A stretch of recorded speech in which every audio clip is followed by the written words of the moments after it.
Ai, kam čia rūpi? Būna niekam nerūpi, bet yra kam rūpi. Tinklalaidėje siekiame suteikti galimybę savo bendruomeniai, kertiniai bendra.lt redakcijos ašiai, kelti aktualius klausimus ir kartu ieškoti atsakymų.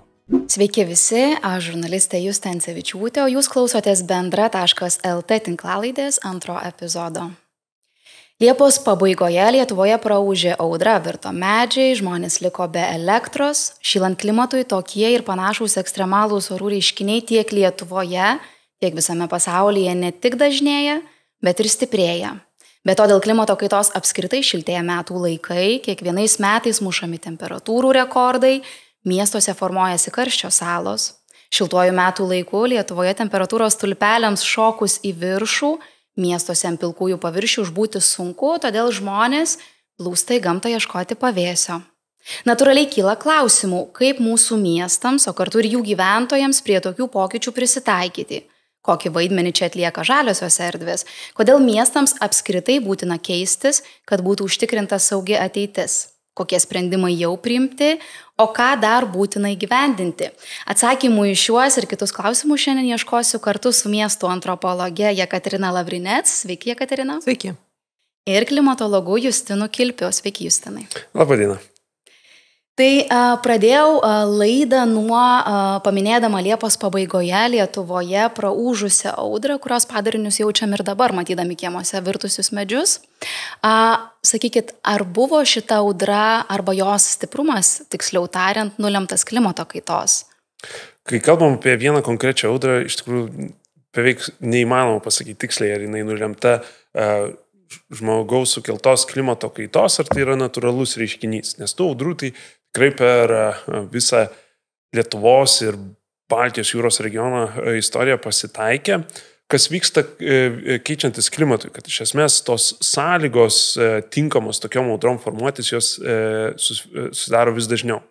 Tai mes tikrai galim kalbėti, kad tokių sąlygų formuotis tokiem stipriem vėjams ir ypač dideliam kritulių kiekiui jų dažnės. Ir dažnėja, tą mes matom. Ypač kai kalbam apie intensyvius kritulius, tai yra daugiau nei 20 metų tendencija, kad kritulių Lietuvoje daugėja ir keičiasi jų intensyvumas. Ta prasme, kai jau lyja, tai lyja smarkiai ir ypač vasaros laikotarpiu. Su vėjais stipriais tos tendencijos nėra vienareikšmiškos. Ta prasme, kad kai kuriuose Lietuvos vietose netgi lyg stebimas ir vidutinis vėjo susilpnėjimas. Jeigu imti taip jau visus metus matuojant, lyg ir silpnėja, bet tos vasaros audros, ypač trumpi sustiprėjimai škvalo metu, jų lyg ir dažnėja. Tai taip, ar vėjas stiprėja Lietuvoje? Ne. Ar audrų ir tų škvalų pasitaiko dažniau? Taip. Truputėlį užsiminėt, čia turbūt mes kalbam apie padarinius klimato kaitos stebimus Lietuvoje. Ką mes dar galime stebėti apskritai be ekstremalių orų reiškinių dažnėjimo? Nes gal čia taip truputėlį įsiterpsiu iš klausytojo pusės, sako žmonės, orai šiltėja, kaip smagu, kaip gera, praeitas rugsėjais irgi buvo rekordinis, taigi vieni pliusai iš tos klimato kaitos. Tai čia truputėlį nuo padarinių jos peršoku nuo to, gal kuo skiriasi apskritai orai ir klimatas, kad žmonės nemaišytų. Taip pat akivaizdžiausias klimato kaitos rodiklis yra temperatūra ir temperatūra visam pasaulyje kyla ir kyla Lietuvoje netgi sparčiau negu kituose pasaulio regionuose, lyginant net su kokia Viduržemio jūros regionu, pas mus temperatūra keičiasi greičiau. Ir labiausiai temperatūra yra pakilusi žiemos laikotarpiu, mūsų žiemos jos dvigubai šiltesnės negu buvo prieš 50 metų ir jos beveik 2 savaitėm yra sutrumpėjusios. Taip pat akivaizdžiausias jau toks klimato pokytis įvykęs Lietuvoje yra žiemos laikotarpiu. Kuo skiriasi orai ir klimatas, tai orai yra tas kintamumas, kad kiekvieną dieną, kiekvienais metais ar mėnesį tie orai yra kitokie. Iš tikrųjų net nėra, jeigu taip žiūrėt gamtoj, nėra tokio dalyko kaip vidutiniai orai. Jie kasmet būna skirtingi. Ir jeigu taip, pavyzdžiui, paimti kokią stebėjimus meteorologijos stotyje, tai net ir paros temperatūra jinai šokinėja žemyn aukštyn. Bet kai mes kalbam apie klimatą, klimatas tai yra vidutinės sąlygos kažkurioje vietovėje per ilgą laikotarpį. Ir tada dažniausiai mes klimatologijoje kalbam apie 30 metų laikotarpį. Ir kai įmam 30 metų vidutinius orus, mes jau tada galime lyginti, kokie vyksta pokyčiai laike. Ir taip pat tas klimato matematinis apibrėžimas, jisai padeda palyginti ir klimatą skirtingose pasaulio regionuose. Pavyzdžiui, mes visi suprantam, kad Italijoje klimatas yra šiltesnis negu Lietuvoje. Bet tikrai būna tokių atvejų beveik kiekvieną vasarą, kai Lietuvoje yra karščiau negu Italijoje, kur nors Milane. Kodėl? Nes tai yra orai, nes jie kinta. Bet vidutiniškai mes žinom, kad klimatas. Tai vat yra tas klimatas yra vidutinės sąlygos tam tikram mieste, regione, valstybei per ilgą laikotarpį, mažiausiai 30 metų. Ką mes stebime pasaulyje, kokius klimato kaitos padarinius?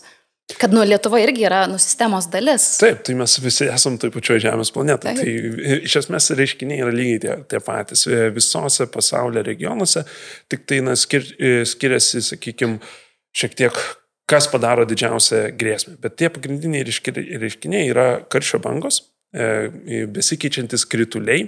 Kodėl sakau besikeičiantis, kad mūsų regionai iš tikrųjų jų daugėja.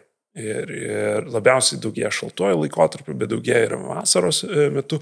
Kitose regionuose, tarkim, Viduržemio jūros regionas, ten kritulių mažėja. Bet jau krituliai keičiasi, varijuoja, vienur daugėja, kitur mažėja. Tada yra sausros arba ilgai besitęsiantys sausringi laikotarpiai. Lietuvoje tai akivaizdžiausiai yra pavasario laikotarpiu, tarkim, mes pastarį 10-metį vis stebėm dažniau balandžio mėnesį tokius sausringus laikotarpius, kad nebūna jau tokios labai didelės sausros, bet kodėl jos yra svarbios, kad tai yra tas aktyvios vegetacijos pradžia. Ir iš esmės Lietuvoje, mūsų klimato zonai, tai turėtų būti laikotarpis, kai dirva yra drėgna, nuo sniego tirpsmo, prisotinta drėgmės, pakyla temperatūra, augalai turi ir drėgmės, ir šilumos augti ir pradėti žaliuoti. Kai mes turim vis didesnį sausringumą pavasario mėnesiais, tai atsiliepia labai žemės ūkio kultūrom, bet ir natūraliom ūkio sistemom. Dar vienas visam pasaulyje vykstantis klimato kaitos reiškinys yra kylantis jūros lygis, ir tą mes matome Lietuvoje, tai yra Klaipėdos mieste daugiausiai ir Kuršių mariose, iš tikrųjų Kuršių marių pakrantės. O kitose pasaulio valstybėse tai yra problema numeris 1, tai aišku, salos valstybės, Ramiojo vandenyno ar Atlanto vandenyno salose tai yra iš esmės išgyvenimo klausimas. Bet taip pat Europoje mes turim daugybę miestų, kur kylantis pasaulinio vandenyno lygis yra viena didžiausių klimato kaitos grėsmių.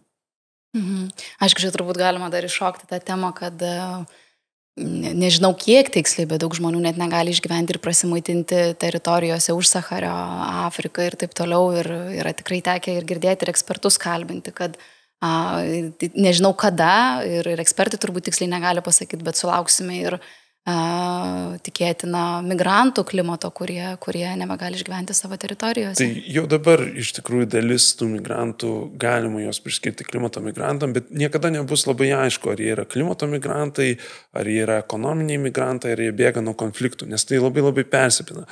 Kas yra klimato migrantas? Jeigu, tarkim, jo gyvena saloje ir pakyla jūros lygis, tada kaip yra aišku, kad tikrai klimato migrantas. Bet kai kalbam apie kokius Afrikos regionus, dažniausia, tokie grandinėliai yra taip, kad gyvena jau labai pažeidžiamam regione maisto išteklių prasme. Yra 3 metus, tarkim, trunkantis sausra. Tada tie žmonės nebegali išgyventi, jie pajuda link didesnių miestų savo šalyje. Kuo daugiau žmonių mieste, iš esmės, to daugiau socialinių įtampų ir konfliktų. Tada jie iš miestų, jie pajuda kitur, į kitas šalis. Ir tada, jau kai jie pajuda, tarkim, iki Europos, labai sunku pasakyti. Tai iš kur, ar jis pajudėjo dėl to sausros, bet lyg jis dar porą metų praleido mieste kažkokiam savo šalyje ir tik po to pajudėjo vėliau. Ir tai yra labai persipinę. Ir aš manau, kad niekada nebus labai aišku, kuris tas migrantas yra klimato migrantas. Ir aš sakyčiau, kad dalis jų iš dalies jau dabar yra susijęs su klimato ekstremumais. Nesvarbu, iš kur esi, čia tavo balsas yra girdimas ir gali skatinti pokyčius. Klausk, abejok, siūlyk. Bendra.lt pirmoji traukiosios žurnalistikos platforma Lietuvoje. Trumpai dar aptarkim tas prognozes. Žinom, kad pasaulis šyla, yra įvairios prognozės pagal tam tikrus klimato kaitos šilimo scenarijus. Jeigu klimatas ir toliau šils tokiu pat tempu, kaip šyla šiuo metu, ką mes stebėsim Lietuvoje, truputėlį užsimenėt apie kylantį vandens lygį, ką mes dar galim prognozuoti? Tai išliks tos pačios tendencijos, kas vyksta dabar. Tai yra kylanti oro temperatūra, karščio bangos, jos dažnės ir tas labai akivaizdu pastarėjai 20 metų, tai tarkim Vilniuje karščio, kai yra 30 laipsnių, iki 21 amžiaus būdavo ne kas metą. Tai būdavo kas 3, kokie metai pasitaiko ta temperatūra 30. Nuo 2004 mes turim kas met. Po 20 metų mes turim kas met 30 laipsnių temperatūrą. Ir kas dabar atrodo visai natūralu, kad 30. Bet ne, šiaip tai mūsų platumoje 30 neturėtų būti jau taip dažnai. O dabar turime mes kas met. Tai tas tęsis ir toliau. Tie klimato kaitos scenarijai labai priklauso nuo mūsų veiksmų kaip žmonijos, kaip mes mažinsim atmosferos taršą. Ir tada pačiu optimistiniu scenariju, jeigu įgyvendinsim Paryžiaus klimato kaitos susitarimo, tuos tikslus ir sustabdysim klimato šiltėjimą ties 2 laipsniais, tai tas klimatas Lietuvoje jis išliks dar mums sąlyginai pažįstamas. Taip, padaugės kritulių, taip, daugiau karščio bangų, bet vis tiek turėsim tos 4 aiškius sezonus, žiema išliks dar su sniegu, turėsim ilgesnį šiek tiek pavasarį, karštesnę vasarą, ruduo keičiasi mažiausiai iš tikrųjų iš visų sezonų, tai ruduo kažkoks išliks panašesnis, gal lapkritis įsitęs į gruodį, bet tie reiškiniai, kuriuos mes stebim dabar, jie išliks, tik jų pasikartojimo dažnis keisis. Jeigu mes kalbam apie patį blogiausią scenarijų, tai yra nieko neveikimo scenarijų, kad mes nieko nedarom, kad sumažintume atmosferos taršą ir klimato kaita vyksta tokiu pat greičiu, kaip vyksta iki šiol, tada temperatūra globaliai pakiltų 4-5 laipsniais ir tada jau tokiu pačiu blogiausiu scenarijum Lietuvoje tie pokyčiai būtų gerokai didesni ir, tarkim, žiemos jau būtų, reiktų jas apie žiemą galvoti kaip apie nuolat trunkantį lapkritį, kad yra tamsu, debesuota, kartais šlapdriba, viskas ištirpsta, nesiformuoja nuolatinė sniego danga. Ir mes turim tos labai nedaug dienų su tikrai minusinė temperatūra, ten, kad būtų -10, tai žiemos taptų visai kitokios. Kiti metų laikai išliktų panašus ir be abejo turėtume daugiau temperatūros rekordų, tų aukštų temperatūrų. Supratau. Nemaža dalis žmonių gyvena miestuose Lietuvoje ir turbūt klimato kaitos padarinius labiausiai, jeigu klystu, tai pataisykit mane, bet jaučiam vasarą, kada ateina ekstremalūs karščiai arba karščio bangos, kada turim tas tropinės naktis, teko su meteorologais kalbėti, kai temperatūra nenukrenta 20, jeigu neklystu, ar žemiau 25 laipsnių. Faktas, kad miestai turės prisitaikyti prie klimato kaitos, prie besikeičiančių sąlygų. Turbūt nepaslaptis, kad žalieji plotai yra vienas iš esminių dalykų, kaip galim prisitaikyti prie tos klimato kaitos. Vėliau mes su Justinu dar truputėlį aptarsim, o kaip mažinti, ne tik prisitaikyti, nes čia yra raktas, čia yra esmė. Tai, Katerina, sukuosi jūs ir klausiu, kokią svarbą klimato kaitos, kokį vaidmenį tiksliau klimato kaitos prisitaikymo srityje atlieka žalieji plotai, kuo jie mums svarbus? Jeigu mes pradedame kalbėti iš žmogaus perspektyvos, tai pirmiausia iškyla sveikatos veiksnys, tai yra visuomenės sveikatos klausimai, kurie yra susiję kaip tik su klimato pokyčiais ir su karščiais. Ir 2016 metais grupė visuomenės sveikatos specialistų, kurie dirbo Europos mastu, buvo paėmę duomenis Europos miestų, kelių Europos, iš tikrųjų didžiosios dalies Europos miestų ir pagal tos duomenis 15 metais tiesiogiai nuo karščių mirė virš 6,000 gyventojų. Ir jie pradėjo skaičiuoti, tyrėjai pradėjo skaičiuoti, kaip galima būtų modeliuoti sąlygas, kurios leistų išgyventi didesniam skaičiui žmonių, išvengti tokių mirčių ateityje. Ir anot jų padidinus iki 30% miestų padengtumą želdynais, galima būtų ženkliai sumažinti tas mirtis. Ne visiškai išvengti, bet ženkliai ten trečdaliu sumažinti tą kiekį, kuris buvo užfiksuotas 15 metais.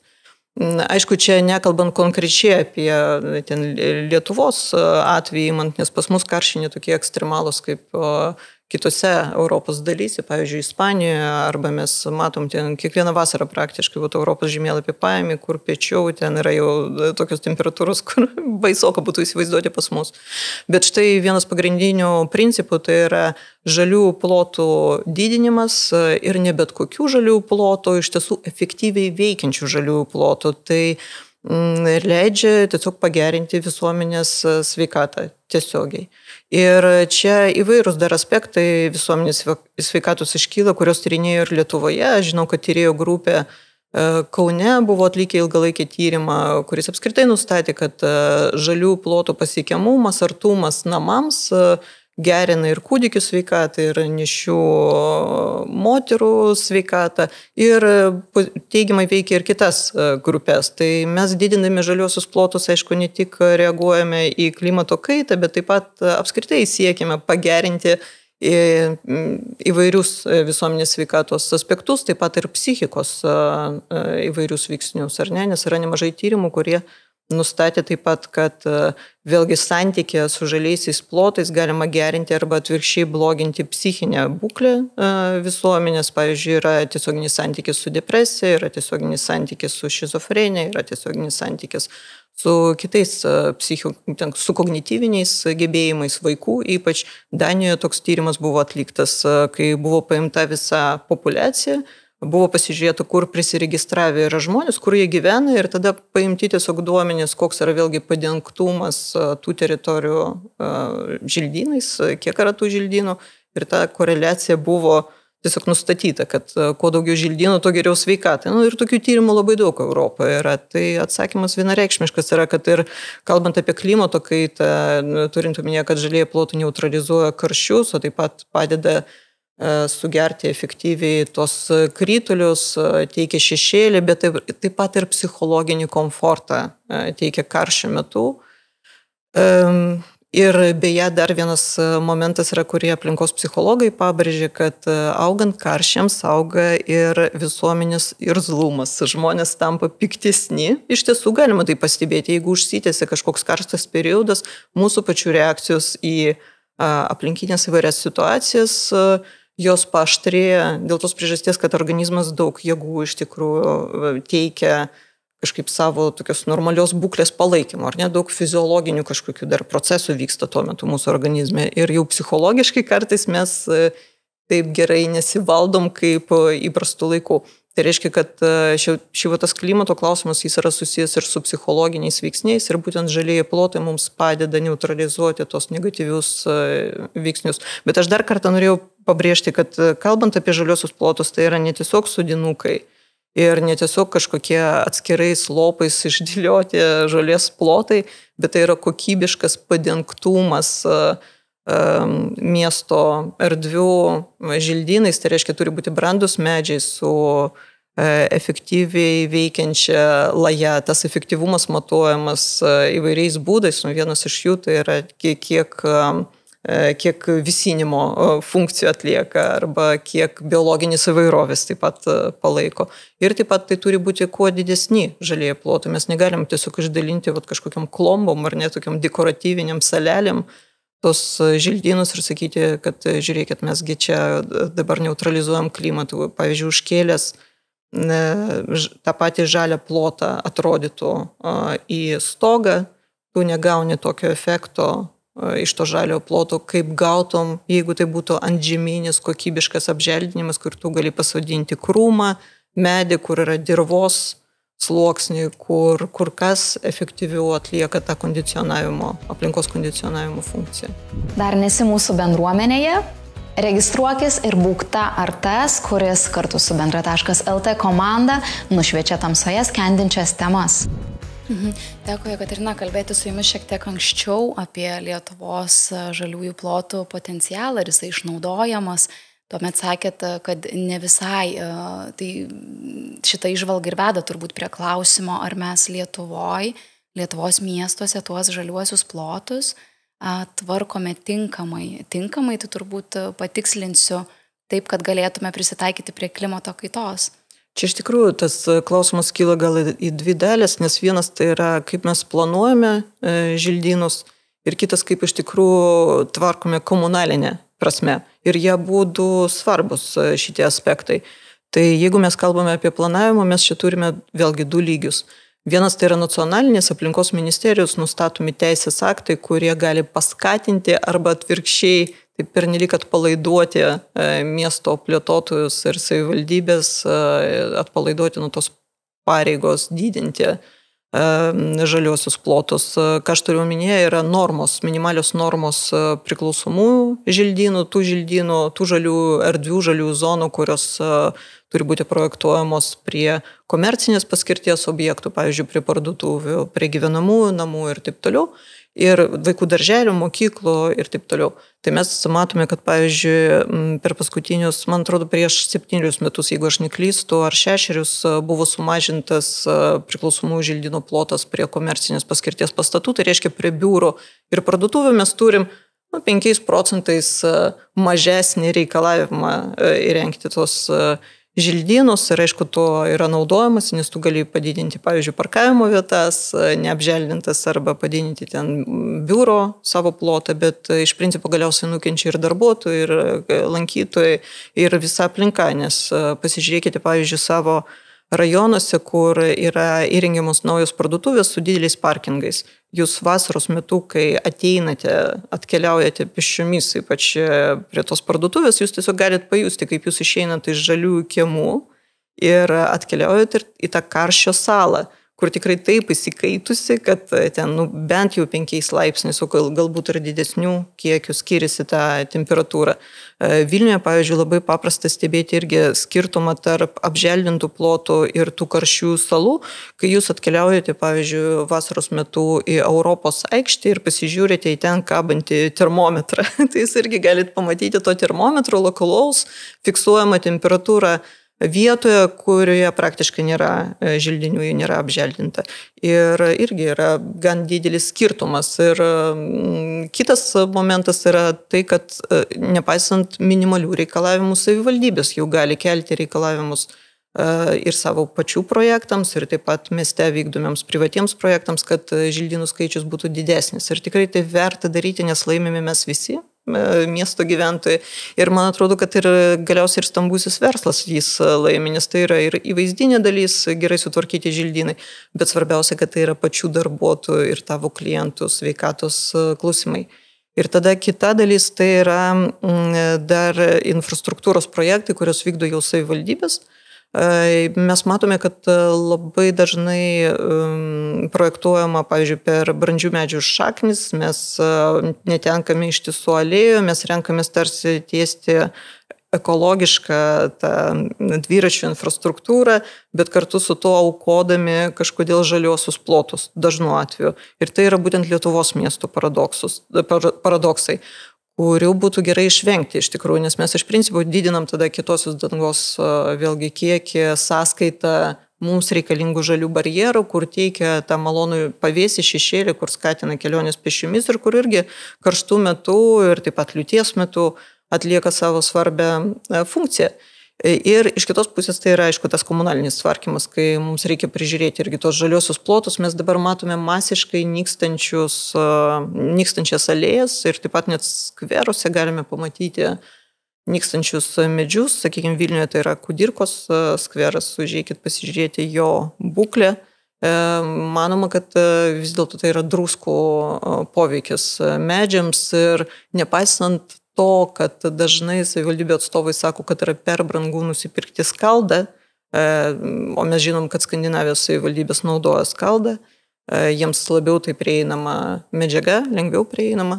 Pas mus laikoma, kad tai yra per brangu, bet aš sakyčiau, kad mums reikėtų įskaičiuoti į kainą ir tai, kad priklausoma nuo to, ką mes naudosime plikledžio metu, žiemos metu, mes galime arba išsaugoti savo tą žaliąjį turtą, arba atvirkščiai pradėti eiti tuo keliu, kai mums reikės kiekvieną sezoną arba kas 2 metus keisti sodinukus. Ar ne, mes netenkam brandžių medžių dėl druskų, dėl sūdymo dirvos ir tada šiaip tai iškyla poreikis ir keisti dirvą ir taip pat sodinti medžius, o kuo toliau, tuo brangesnė yra priežiūra sodinukų. Ir sodinukas niekada neatliks tos funkcijos, kurią atlieka brandus medis pagal savo apimtį.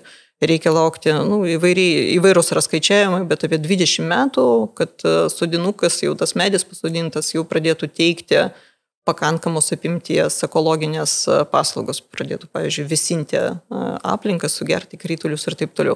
Tai čia tas brangumo klausimas, aš sakyčiau, irgi turėtų būti diskusijų objektas. Mes tiesiog Lietuvoje nemokame skaičiuoti, savivaldybės, ministerija nemoka skaičiuoti medžio teikiamos vertės arba želdynų teikiamos vertės, konvertuoti į finansus. Jeigu mokėtų konvertuoti, o kai kurie miestai tai daro Europoje, tai tada pamatytų, kad kaina praradimų žaliųjų plotų yra kur kas didesnė, negu mums atrodo. Tiesiog jie dabar tarsi nieko mums nekainuoja, ar ne? Tu žalią plotą sunaikini, vietoj jo sukuria kažkokią ekonominė pridėtinė vertė, tarsi, bet iš tikrųjų tu praradai labai daug ir tai gali būti, tų praradimų išraiška gali būti finansinė, kad, pavyzdžiui, netekai vėlgi tų visų ekologinių paslaugų, kad žmonių sveikata aplinkui pablogėja, kad pagaliau net įvaizdiniai yra dalykai, kurie kuo toliau tuo mums aktualesni tampa, nes augant karščiams iš tiesų žmonės labiau traukia tos viešosios erdvės, miesto erdvės, kur yra ir tinkamas apželdinimas. Be abejonės, klausantis jūsų kažkaip nenoriu prisimenu, kad žmonės kartais sukyla ne tik prieš galbūt ne visai tinkamą brandžių medžių, tarkim, priežiūrą, bet gali prisiminti naujamiestyje planuotus kirsti 9 brandžius medžius. Aišku, čia kažkaip irgi prisimenu, ne viename Lietuvos mieste jau irgi stebėtas, iškirstas brandžių medžių alėjas, kurios buvo pakeistos trinkelėmis. Tai kažkaip galima to nematyti, bet nenori kalbant apie žaliųjų plotų, ne tik priežiūrą, bet ir išsaugomą jūsų taip įvardintą tą potencialų įvertinimą, prisimenam tai. Tai ar visuomenės balsas girdimas yra, kaip jūs sakytumėt? Labai sunkiai iš tikrųjų mes prasimušam su tomis žinutėmis. Šiaip šiuo metu yra labai toks palankus tarsi metas atsigręžti kaip tik į visuomenę, kaip į pagalbininką. Gyventojai gali atlikti monitoringo funkcijas, pavyzdžiui, medžio būklės monitoringo funkciją. Ir kaip tik prieš mėnesį Gelbėkime Vilniaus medžius grupės atstovai vedami sodininkės Ligitos Poškutės buvo atlikę monitoringą Vilniaus medžio. Ganėtinai nemažai plotų Vilniuje yra apžiūrėję rajonus ir nustatė, kad mes netenkame didelio kiekio, ten apie 1000 ir daugiau medžių alėjomis ištisomis dėl netinkamos priežiūros, iš tikrųjų, dėl sūdymo. Ir paskelbė tą žinutę, kreipėsi į savivaldybę ir dabar atgal mes gauname tokias žinutės iš savivaldybės, kad medžiams tiesiog sunku gyventi mieste. Bet tada, be abejo sunku, bet tas sąlygas sukuria žmogus, tai yra atsakingi asmenys savivaldybė ir sukuria atsakingi už tas sąlygas, kuriamis auga medžiai.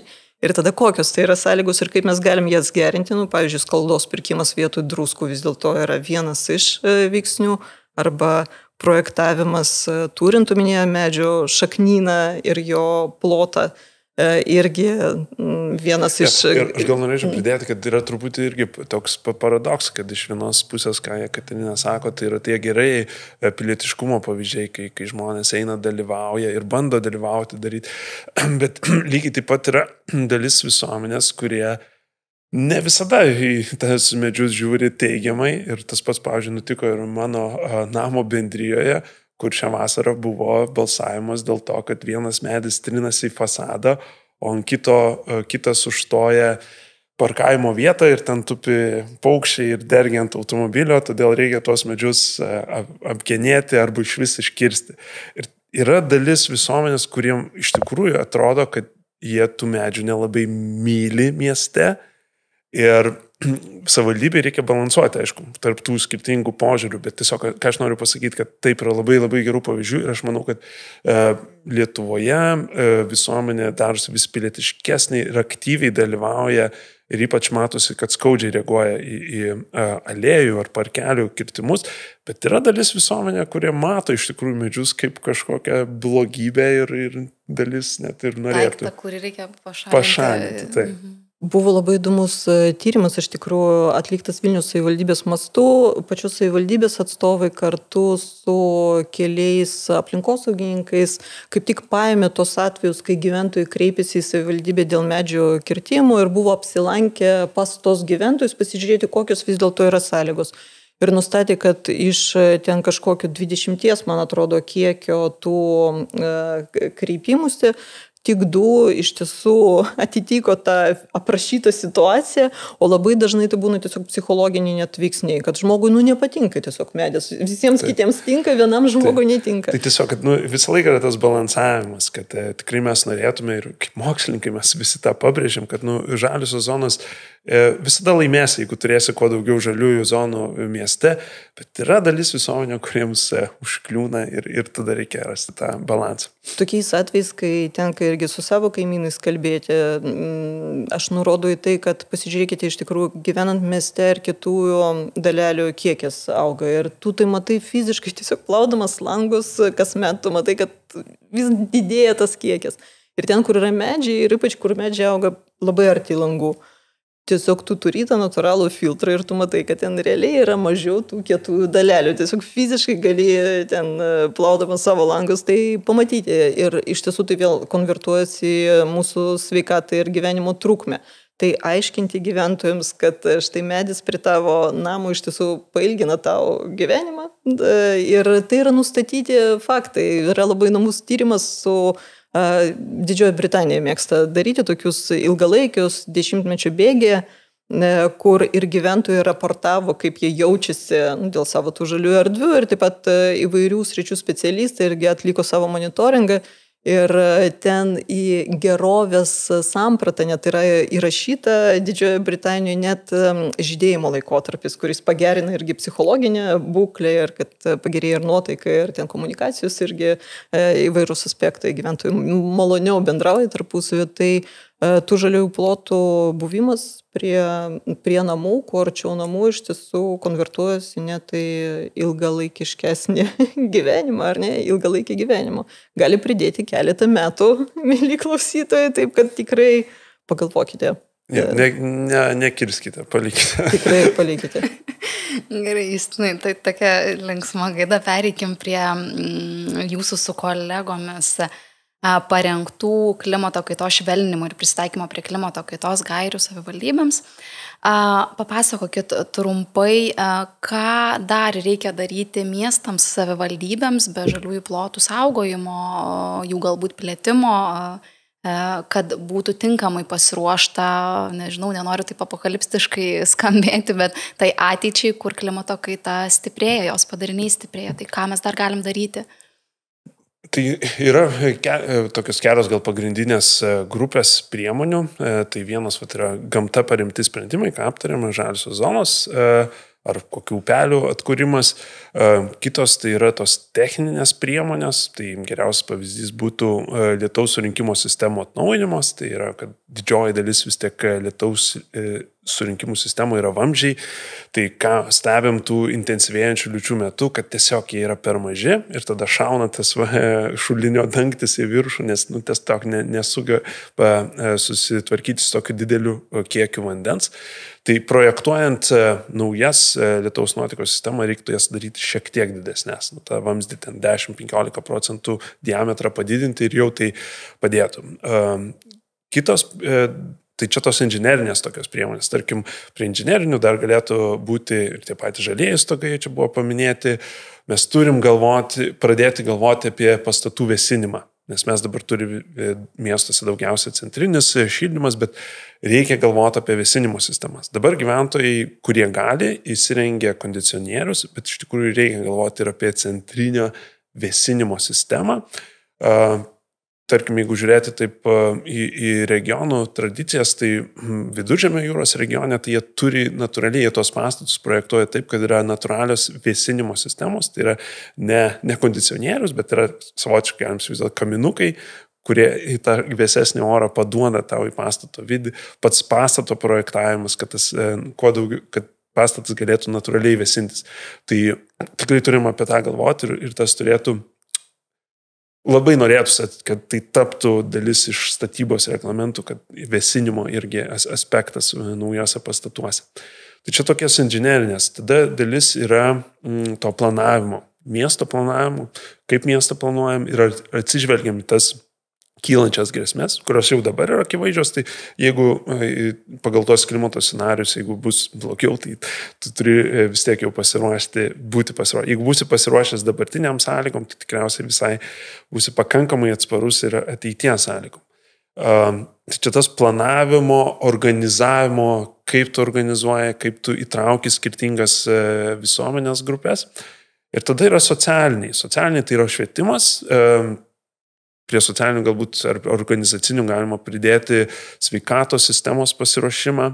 Ir ką jau irgi paminėjo, kad Jekaterina, kad karščio metu dažniausiai po 3 dienų, jeigu karštis trunka 3 dienas ir ilgiau, tada labai šoka besikreipiančių į gydymo įstaigą žmonių, ypač tie, kurie turi kraujagyslių, širdies ligas, padaugėja mirtingumas ir tada irgi jau yra tam tikras spaudimas sveikatos apsaugos sistemai. Tai čia irgi jau planuojant, kad taip, tų atvejų dažnės ir tas jau vyksta jau dabar, bet daugės, kad turim ruoštis ir čia pasiruošimas ekstremaliom situacijom. Kokie tie konkretūs sprendimai priklauso nuo miesto ir savivaldybės, nes kiekvienas miestas yra savotiškai unikalus. Tos grėsmės jos yra vienodos iš principo visur, tai yra karščio bangos, intensyvūs krituliai. Su vėjais, taip, dabar praudžia audra ir mes daug kalbėjom apie vėjus, bet, kaip minėjau, ta vėjų kaitos tendencijos jos nėra vienareikšmės ir nepanašu, kad vėjai šiaip labai stiprėtų ir tikrai nėra net ir priemonių, kurios padėtų išvengti tų griūvančių medžių. Tai tiesiog, tai turi būti priima kaip rizika ir mokėti su tą riziką gyventi. Tai yra, kaip mes patys elgiamės, jeigu matom, kad laukia didžiulis vėjas, tai turėtume pagalvoti, ar eiti, galbūt atidėti tą savo kelionę, pasivaikščiojimą su šuniu, pasirūpinti savo turtų balkonuose ar pastatyti automobilį truputį į kitą vietą. Tai tiesiog, kad šitos rizikos nelabai, vėjo nulaužimų medžių nelabai išvengs. Visose savivaldybėse Lietuvoje, kur mes darėm prisitaikymo planus, visos susiduria su lietaus nuotekų sistemom. Čia yra, kad dalis tiesiog yra pasenusi. Ir net jeigu jinai būtų normaliai funkcionuojanti, nepasenusi, dalis galbūt yra subirėjusi. Ir aš prisimenu, jau čia senokai prieš kokį 10 buvo Antakalnyje didžiulė atsiverusi smegduobė, vien dėl to, kad buvo sena, tiesiog subirėjo lietaus nuotekų sistema ir jinai nebeveikia ir toje vietoje per liūtį buvo išplauta didžiulė duobė, griuvo automobilis. Tai tokiu atveju daugėja vien dėl pasenusios infrastruktūros ir savivaldybės. Planuodamos, atnaujindamos, ypač irgi kalbama nemažai apie tą kompleksinę rajonų renovaciją, jūs turėtų galvoti apie lietaus nuotekų sistemą. Karščio bangos, žaliosios zonos, nieko iš tikrųjų geriau nesugalvosi, kuo daugiau medžių ir žaliųjų zonų. Tai čia, nereiškia, jeigu taip inžinerinę pusę eiti, tai taip, tada karščio bangas galima mažinti įrengiant vėsinimo sistemas jau pačias inžinerinės. Ir kitas dalykas yra ilgalaikio planavimo. Tai, jeigu yra planuojama infrastruktūra, pastatai, gatvės, kurios turi tarnauti ant 50 metų į priekį, tai reikia iš karto galvoti, kad jas turės atlaikyti kitokį klimatą. Tai jau tie pokyčiai jau yra įvykę, jie negrįžtant gal tikrai nepasidarys geriau, gali būti tik blogiau. Tai tu visą laiką tą turi užsimesti atsargos momentą. Ir kas yra įdomu, miesto studijose mes turim iš tikrųjų žvelgti į medžius ir žvelgiam kaip ir žaliasis zonas, kaip strateginė priemonė kuri leidžia miestams ir mažinti savo prisidėjimą prie CO2, prie emisijų. Nes kokiu būdu mes galim skatinti judėjimą, sakykime, pėsčiomis arba pasirinkti kitas ekologinės priemonės kaip dviratį. Reikia kuo palankesnės sąlygas sudaryti apskritai tam alternatyviam, tam baziniam judėjimui. Ir kaip tik žaliosios zonos, žaliosios jungtis, suėjimas tų atskirų žalių salų į vientisą sistemą, kurią tu keliausi nenutrūkstamai per visą miestą ir visą laiką komfortiškai jausis ir skatina didėjantį skaičių tų kelionių. Ir dėja, mes šiuo metu Vilniuje kaip tik turime labai tokį nerimą keliančią tendenciją. Judu buvo pristatę ataskaitą, iš kurios mes matome, kad per pastaruosius metus krito judėjimas pėsčiomis 8%. O štai motorizacija miesto nekrito, ar ne? Nes kai buvo tiesiami, pavyzdžiui, dviračių takai, tai jie veikiau kaip alternatyva yra pėsčiųjų takams ir taip pat žaliusioms zonoms dažnu atveju, nes reikia iš kažkur gauti vietos. Ir jeigu tu nenori kažką daryti su automobilizacija miesto, tai tada tenka tą vietą imti iš pėsčiųjų ir iš alėjų. Ir kartais atrodytų, kad geras į ekologiją orientuotas sprendimas kaip dviračių takai gali iš principo pabloginti tada susisiekimą pėsčiomis, bet mes suprantam, kad pėstieji tai yra naudotojai ir viešojo transporto. Ir tada mes turim tokią palaipsniui jau prasėdančią, arba, nepasakysi dar, kad griūvančią, bet tendencija labai negera iš tikrųjų, nes tai yra oficiali statistika, o neoficialūs duomenys šiaip rodo, kad iš tiesų kelionės tampa trumpesnėmis, jos labiau tikslinės ir jų skaičius mažėja tų pėsčiųjų kelionių. Tai iš principo medis ir žaliosios zonos tai yra būdas iš tikrųjų miestams mažinti savo taršą, turėtų būti. Ir čia vienas iš būdų, aišku, nes yra dar ir ekologinis ten transportas ir kiti dalykai, bet čia vienas iš svarbių veiksnių. Jeigu gyventojai neturės to įpračio keliauti pėsčiomis, naudotis viešojo transportu, tai kur kas sunkiau mums bus mažinti iš tikrųjų tas miestų emisijas. Ir beje, Paryžius, jis labai gerą pavyzdį rodo. Jie visą laiką buvo labiau toks sukietėjęs miestas, gretinant, pavyzdžiui, su Vilniumi. Tikrai kur kas daugiau tos kietosios dangos, bet jie per paskutinį dešimtmetį pradėjo auginti pas save žaliuosius koridorius mieste. Iš tiesų daugiau žalių jungčių atsirado, o mūsų startinė pozicija, apskritai Lietuvos miestų startinė pozicija yra kur kas geresnė negu daugelio Europos miestų, bet mes palaipsniui ją prarandame. Ir čia, aišku, ir dėl tokių chaotiškų užstatymų, chaotiškų statybų mieste irgi trūkinėja žalių zonų sistemos dėja, o tuo tarpu tai yra strateginis savivaldybių įrankis prisitaikymo. Kažkaip klausantis, man tiek daug klausimų kyla ir galvoju, kad laiko nėra tiek daug. Tai toks esminis, gal žmogui irgi kils, tai prisitaikyti mūsų miestą jau prie klimato kaitos ir ar jie daro pakankamai, kad gyventume saugiai ateityje? Ne, jie nedaro, iš tikrųjų reiktų pasakyti, kad iki dabar ir tai nebuvo prioritetas, apskritai kalbama buvo labai mažai ir aplinkos ministerijos tas finansuotas projektas, kur mes dalyvavom ir ruošiam tos pirmuosius tokius prisitaikymo prie klimato kaitos planus 8 savivaldybėm. Tai irgi yra pirmas kartas, kai bandoma, kad tai taptų oficialių dokumentų ir tai jau būtų tam tikri ir rodikliai, kurios sektum ir vertintų jau tą savivaldybių administracijų darbą pagal tuos rodiklius. Bet tai yra pirmi žingsniai, jeigu tu pažiūrėti, pavyzdžiui, Skandinavijos miestus ir didžiuosius, ten Stokholmas, Oslas, Kopenhaga, jie tos prisitaikymo prie klimato kaitos planus jau turi kokį 15 metų ir panašiai. Lietuvoje daug didesnis dėmesys iki šiol buvo švelninimui. Švelninimui tai reiškia taršos mažinimui. Ir čia ta pati elektromobiliai, dviračių takų tiesimas tai yra daugiau mažintas tas CO2, bet ne prisitaikymas. Tai nėra prisitaikymo priemonės prie ten karščio bangos ar tų didesnių kritulių. Tai dabar vis daugiau tam skirima dėmesio, bet tikrai aš sakyčiau dar tik pirmieji tokie žingsniai ir reikia mokytis iš tikrųjų ir tos integruoti sprendimus. Tai čia irgi paminėjau tos Skandinavijų miestus, tai Oslas turi visai, jie prieš kokį irgi ten 10-metį priėmė tokį planą, kad savivaldybė bet ką darydama tiesiog turi savo metinį CO2 biudžetą. Turi savivaldybės biudžetą, pinigus ir turi CO2 biudžetą. Ir bet kokį veiksmą, nesvarbu, ar tu kalbėtum apie mokyklas, ligoninę, viešojo transporto infrastruktūrą, tu visą laiką skaičiuoji, kiek išmes CO2 ir koks bus, kiek suvalgys tavo CO2 biudžeto. Jeigu tu įrenginėjai žaliasias zonas, ten dviračių takus ir panašiai, galbūt jie pamažins tą CO2 biudžetą. Ir tada kiekvienam žingsnėje, nesvarbu, kokiam tu skyriuesi, tu visą laiką turi atsižvelgti, ar tu neviršyti savo CO2 biudžeto. Ir tai nėra, pati savaime jinai nėra kažkokia kieta priemonė, bet jinai tam sąmoningumui. Ir jeigu jie išsikelia ir labai griežtai laikosi to savo CO2 biudžeto, tai vėl tave riboja, atsakai, negaliu aš viršyti savo CO2 biudžeto, nes čia padarysiu tą parkingą, tai čia CO2 biudžetas išaugs.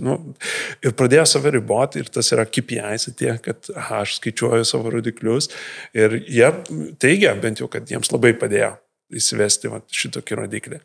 Ir Lietuvos savivaldybės, aš labai noriu tikėti, kad pamažu irgi ateis, nes CO2 išmetimai ir šias to šiltnamio efektą sukeliančių dujų jau tikrai išmokę ir skaičiuojasi ir visai neblogai, aš sakyčiau. Tai bent jau yra tas suvokimas, yra tam tikri rodikliai, bet prisitaikymo, kad kaip mažinti tą šilumos salą, kaip elgti su tais dideliais krituliais, tai šito dar nėra.